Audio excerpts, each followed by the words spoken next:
Hello and welcome back to the final MILELE reading. We are reading chapters 39 and 40 today, as well as the epilogue. I'm so glad you stayed with me all this way and that we're here at this moment. I feel like celebrating. I even wore something a little shimmery today to celebrate, but really I guess I should wait till I'm actually finished reading. Anyway, I'm just glad you stayed with me this long, and I hope it's been a blessing. Okay, let's recap chapter 38. So yes, the merchant ship was surrounded with Nathan and Faith on there, and the crew were captured by Council of Nations forces. And yes, unfortunately, Nathan was executed. A tragic moment for Faith, who was right there with him, and for his sister Hope, who saw him from where she was on the World Chancellor's ship. But we see that even though his body was killed, Nathan was still alive, and he actually found himself in the mist patch, crossing with Agios to where Hope had gone. Of course, Hope fainted during this time. It was too much for her. And during her unconscious moments, Agios actually visited with her and sort of took her on a memory lane and reminded her of some of his teachings, his truths from Prince Adani in the past, and also some new things where he talked more about the sovereigns and how they were three persons, but yet one sovereign, and how they created humans sort of like themselves, but with a body, soul, and spirit. But they, of course, were the most powerful. And he also reminded her that once the time ended and they were living in the Sky Kingdom, not only that, but they would also have the entire universe at their disposal to explore and so on. But of course, the greatest was to be in the sovereign's presence. Let's see. Now, they were rescued, of course, Momo and Hope and the crew, because of Agent Mike and the guys in the Silver Plains and the Eden 2 forces. And of course, we see that Agent Mike has taken on his true appearance. We also notice that Agios seems to be less physically present as he is in the as he was in the world under the mist, the outside world, and he seems to be taking on that role more so on Eden 2, where he would mostly speak to them through thoughts, or they would sense his presence. Let's see. I think that's all. We do have to mention, of course, that Hope has finally met Faith. Not in the greatest circumstances, but certainly still a lovely meeting between the women. And yes, the Watcher has finally met what's coming to him, and Agent Mike has sent him on his way, so no more Watcher. Okay, so that's it for the review. Let's go on to chapter 39. Now some time has passed, and we are on Eden 2. Faith braced herself, enduring the bumpy ride on an Eden 2 travel cart. Her security escort driver seemed unaware of her discomfort as they motored along under the late afternoon sun. She gazed down at her 6-month-old child, who had been wrapped securely to her chest. He certainly was unaware. He was fast asleep, with his little head full of springy black curls nestled snugly against her. Though her body was close to its pre-birth state, Faith was certain it would never be quite the same. Little David Nathaniel Knisa, affectionately known as Little Davy, was a voracious eater, which took a toll on her energy. But nursing the infant was her only option, with Eden too having been cut off from a now fully functioning world. Supplementing with baby formula wasn't a possibility. However, Hope had assured her that her baby was a healthy 6-month-old infant, which meant more could soon be added to his diet. Faith was eager for whatever solutions her sister-in-law concocted. It would certainly be needed for future babies, with the increasing number of marriages now allowed. A light early morning fog had already disappeared, leaving clear view of the lush vegetation that lined the narrow dirt road. The air was warm and sweet, full of, Faith really couldn't describe it, mystery. Gazing out toward the white mist, she remembered the battle from over a year ago that had left Eden 2 unscathed and the Council of Nations forces defeated. As revenge, and especially with the world no longer dependent on the island's produce, the world chancellor had enforced a total embargo on the island. Nothing in, nothing out. Not only were they completely protected by the white mist, but the wall of fire, which had first appeared during the battle, continually replaced the white mist every night. Faith had been amazed at how the people of Eden 2 had taken this in stride, as if such a phenomenon was commonplace. The island, an almost 7-year-old island, hard to fathom. She'd finally made it, but not as she'd anticipated. It was without her beloved. Yet he'd not left her alone. She pressed her lips to the top of their baby's springy curls. She wondered how long they would be cut off from the rest of the world. Reports secretly obtained told a heartbreaking story. Though the world chancellor tried to run a tight ship, not only did the loyals defy the controlled body identification, but a good number of fringe elements also rebelled. There were rumors of civil wars, increased violence, worldwide famines, natural disasters, and widespread disease. Chaos. People's hearts were filled with distress. Violence and death threats were also aimed at the loyals. They were accused of holding a cloak of darkness over the world by resisting the enlightenment of the world chancellor. Mandax Nabian had started preaching that higher life forms were watching the earth and would soon come to rid the world of those unwilling to be enlightened.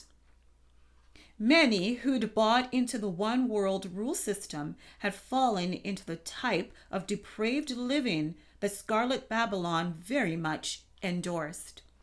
Self-indulgence, greed, excessive pleasure, demeaning conducts, resistance of parental authority, arrogance.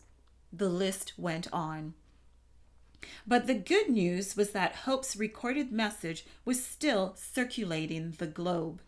And this, of course, is the recording made when she addressed the population of Eden 2.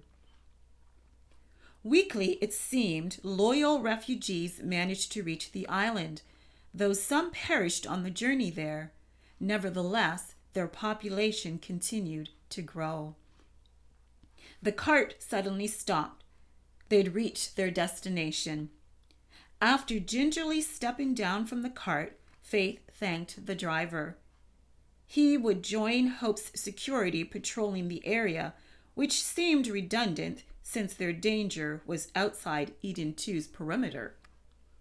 Only loyals were able to cross through the white mist, and the wall of fire was never approached going in or out. As soon as he saw her, Moses, affectionately known as Momo, yelled, "Mummy, Mummy, they're here." He left his mother's side and ran on sturdy 3-year-old legs toward Faith. "Auntie Faith!"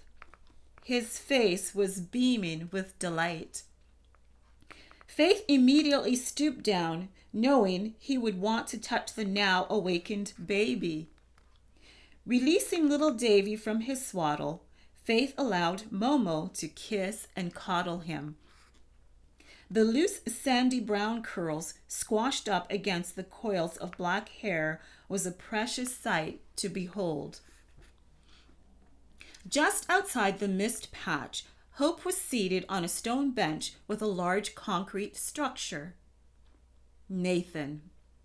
He'd been entombed there, the only grave on Eden 2. It had not been their decision to lay him to rest there. Agios had commanded it. "Let's go see your mummy and uncle," Faith told Momo before straightening up. "Can we lay him down?" Momo asked, part walking, part hopping beside her. "We will," Faith answered, smiling. The boys were bonding wonderfully, so far the only 2 small children on the island. Faith looked at Hope, sitting there waiting for them. She'd never met a more patient, serene person. Even with the constant changes on Eden 2 and the news of ever-growing uncertainties in the outside world, Hope Kala Kanisa embodied serenity. She also made Faith feel closer to Nathan, especially as his twin. "Let me see him," Hope said, holding out her arms for the baby. Her beautiful amber eyes were filled with love for the child. Her once long hair, now chin-length, danced in dark brown, gold-streaked ringlets around her face. She'd grown thinner, but her golden brown skin still glowed with vitality. "But, Mummy, I want to have him first," Momo complained as his mother took little Davy. With his hands pressed into Hope's lap, Momo leaned in to press more kisses on the baby's head. Little Davy gurgled happily, fixing his dark brown gaze on Momo and reaching out chubby hands. Faith breathed a sigh of relief as she joined Hope on the stone bench. "Tired?" Hope asked, looking up from the children, practically sharing her lap. But a good tired." Hope smiled. Her eyes held a look of understanding. It was often this way between them. The brother-husband had brought them together, and the nephew-son had cemented the bond. Excuse me. "I know things are difficult and uncertain, with Eden 2 not receiving supplies from the world," Hope said, "and with the constant threat over our heads, but we must trust in what the sovereign emperor has planned. Agios assures us there is a plan in place." "I know." Faith stroked Momo's head absent-mindedly. "And how could I complain, living in such a unique place with people who embrace life as it was intended to be? Not that everyone here is perfect," she laughed. "Far from it," Hope agreed. Taking a deep breath, Faith continued. "But despite their human weaknesses and struggles, they strive to live for each other, even those least noticeable." "It's the prince's way," Hope said. "Those who reject his way, or even those who only have an appearance of his way, eventually cave to the selfishness inside all of us." She held little Davy by his armpits and slowly raised him to dangle in front of her. His chubby brown legs curled and he gurgled. "Mummy, I can't reach him," Momo protested, trying to scramble onto his mom's lap. Even this little one, Hope began, smiling broadly at the baby, has that selfishness already in him. She lowered little Davy, sending Momo scuttling back, feet on the ground. Only with the sovereign's essence can it be ruled. Faith sighed. But many people continue to reject the only thing that can bring Agios's essence within. They refuse Prince Adani and continue to pursue their own way, not knowing that it will eventually lead to everything outside of the sovereign's goodness and love. Everyone has a choice, Hope stated firmly, but the firmness was laced with sorrow. Thankfully, little ones like these, she looked down at the children, are deemed innocent the same way we are all deemed innocent when we choose the sovereign prince. Faith watched the children for a moment before returning to their original topic. Hope, please don't worry about us. It wasn't hard getting used to living here, other than missing Nathan, of course. Of course, Hope agreed. Then she grimaced. But he was always so very logical, she laughed, and straight-laced. Joining her laughter, Faith said, yes, and so darn brilliant. I miss him. I miss him too. Faith paused, filled with emotion. I'm grateful for the chance to know you, his family. The people here are amazing, and Agios. To be able to see him, knowing that he's been with me all along, knowing he was with... Her words stuck, and an ache grew behind her eyes and in her throat. Hope freed a hand and reached across to gently caress Faith's shoulder. I'll keep the children. You go visit. Faith slowly stood up, took several steps away, then paused to look back. She was so very thankful for this woman who'd braved and endured so much to remain loyal to the one who called her his bride in representation of all who were loyal to him. Surely, in the end, he would tell her, well done. For all of those who have chosen and endured the sovereign prince will say, well done. Agios's voice. He wasn't visible to her at present, but Agios's words had come through loud and clear. Faith turned to the concrete tomb. After walking over, she knelt there. A concrete container of soil just below the headstone housed wildflowers spilling over onto the top of the tomb. Between herself and Hope, they were well tended.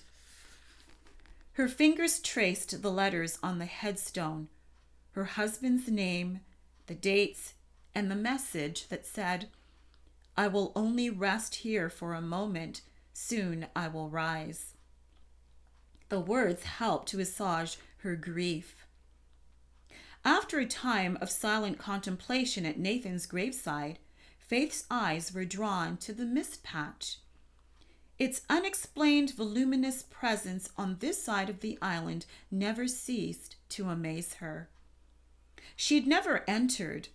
Since Hope had passed through, no one had entered again. Yet there it remained, conspicuously mysterious. Faith slowly stood up, and just as she turned to join Hope and the children, she stumbled. It felt as if the earth had moved.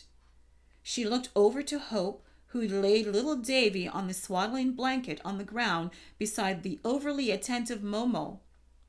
The ground moved again. An inexplicable charge filled the air. An earthquake?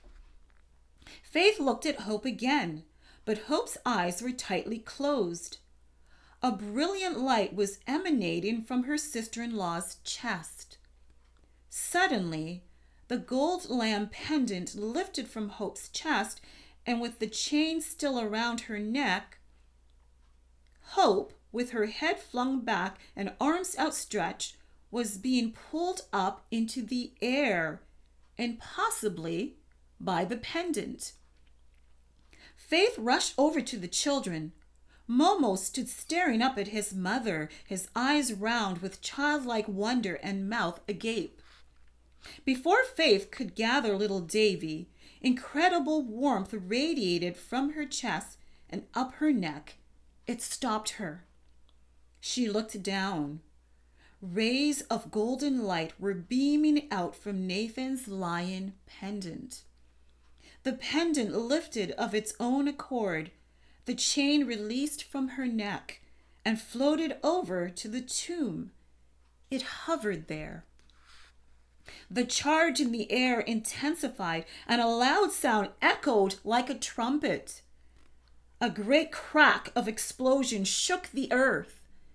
It was the grave. Nathan's tomb broke open, and a bright streak of light, like lightning, fell into the hole, filling it. Moments later, Nathan's body appeared, clothed in a soft glow. The lion pendant sparkled brightly from the chain now around his neck. He was alive. His eyes were open, and he was looking up. Then he also was pulled up by his pendant until he was side by side with his sister.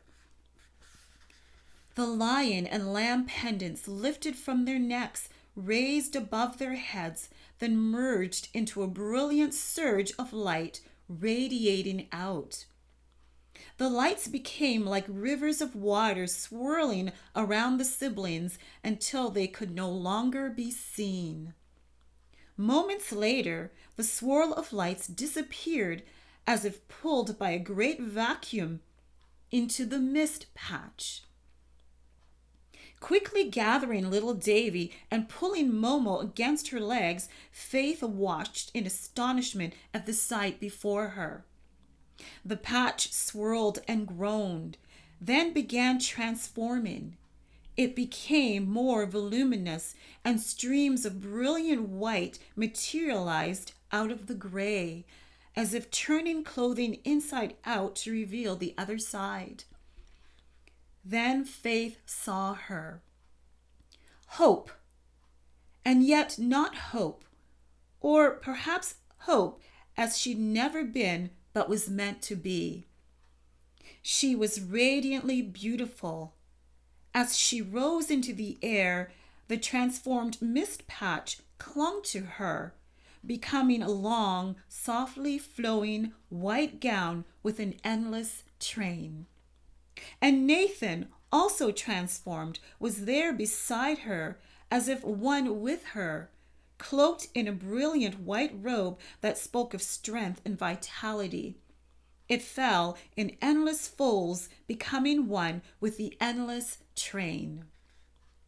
Suddenly, many others appeared in the air. It seemed from nowhere.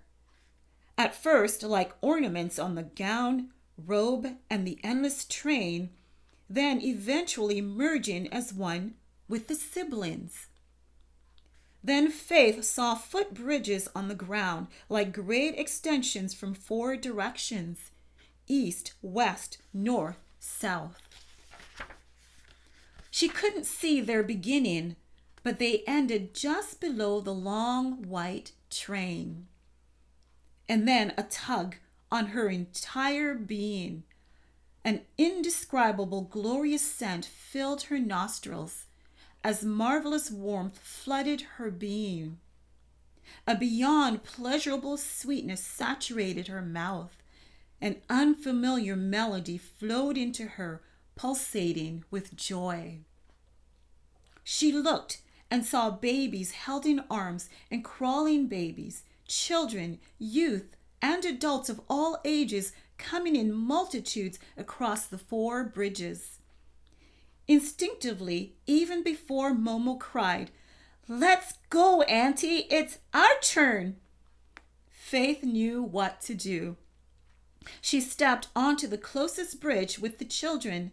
As she drew close to where the mist patch had been, And now, where the brilliant white train hung across the entire island, a sudden whoosh pulled them up into the folds of eternal destiny.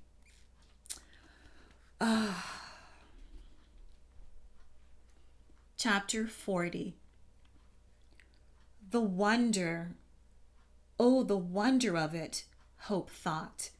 Like a butterfly bursting from its cocoon, but inexplicably so much more. Her brother Nathan, Momo, Faith, little Davy, her family, her friends, and so many more.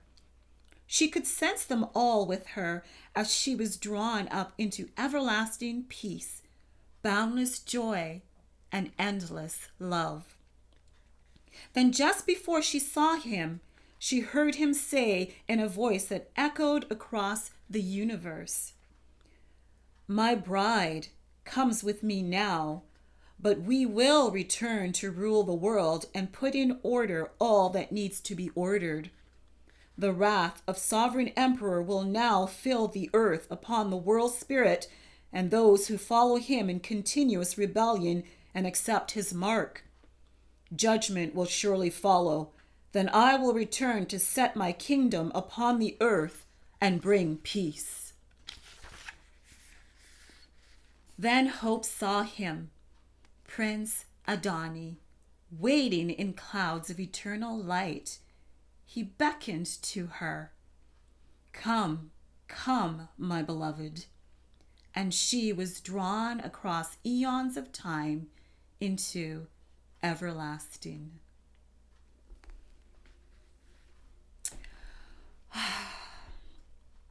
This will happen one day, perhaps not in the way I've described it, but it will happen one day.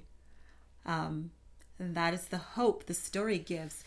In the epilogue says, Sovereign Emperor looked upon planet Earth, watching to see who would reject the mark of the Weltschgeese and surrender to the call of Sovereign Ambassador. Those with willful hardness of heart continued to believe that, even without the purifying essence of the sovereigns, their goodness was enough.